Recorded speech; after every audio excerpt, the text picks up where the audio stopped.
peanut brittle off in the distance, but we're not talking about candy today. Talking to Mike Stepp, and we're talking about this new senior district, which did pass by the voters. Well, can you explain it in simple terms? Basically, it's a tax district. It's already been passed.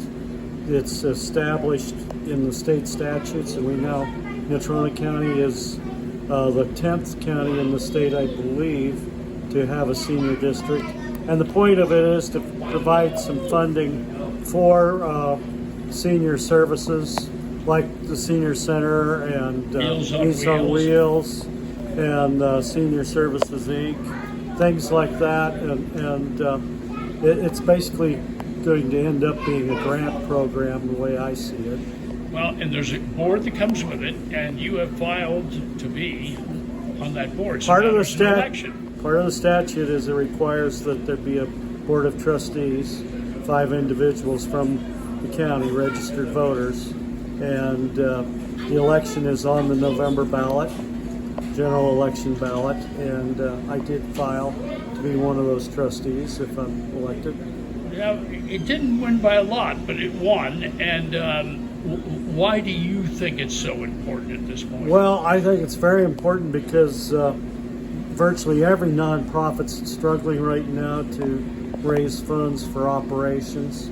Grants tend to be for capital improvements or special projects that end, and it's difficult to have a revenue stream. Who are you going to charge on a senior center or Meals on Wheels? How are you going to charge enough that those seniors can still afford to do it and you can pay the bills? So it's very important to keep these things going. Several of our services in the county right now are running off of reserves. That's not going to last very long. Most of them probably less than 2 years. So when you look at Meals on Wheels, they got 750 people that they're serving per day now. That's a lot. That's a big part of our county. And it isn't just those seniors, it's their families and loved ones and friends who depend on that service as well to take care of their loved ones. Well, and I don't think you can put a price tag on Meals on Wheels. It's so much more than just the food. It's someone showing up. There's a lot of people involved with that particular agency. They've got 400 volunteers that deliver countywide every day. All and week, they were delivering during week. COVID too, even though it made it tricky and challenging, they did it.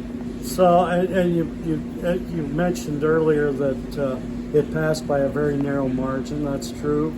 Tax bills are not popular right now. Nobody wants to pay another tax, but it's a very small amount that'll come out of everybody's property tax bills. Even if you're renting, you know you're paying part of that property tax. But the thing is, it passed by enough. I mean, you only have to pass by one vote, and it did pass by a margin more than a majority. And the important thing now is that we have trustees that are responsible with that money and know how to allocate it so it actually does what it was intended to do. And so I think that we need people with experience, not just business experience, but nonprofit experience. And I've been doing this, running business for 30 years now, and in the family business. And then I've been on nonprofit boards for almost 50 years. I've seen good times and bad times and mistakes, and hopefully gained a little wisdom and enough knowledge to know where to ask questions, not the answers. Because that's the one thing I did learn in 50 years is that you don't know all the answers. So when you think that is when you start getting into trouble.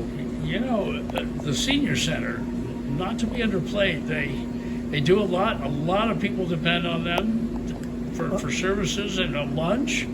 It's hundreds a week.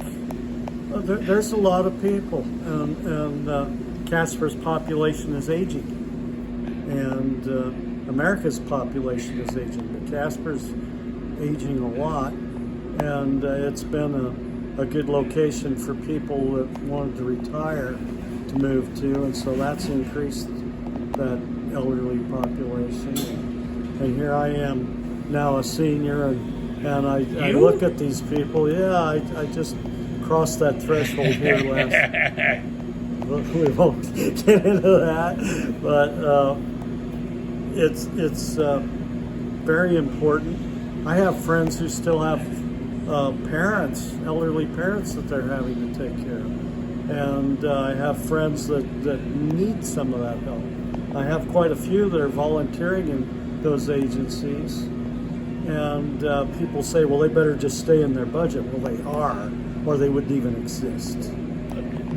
What? And people that say that just don't know. I've been in it.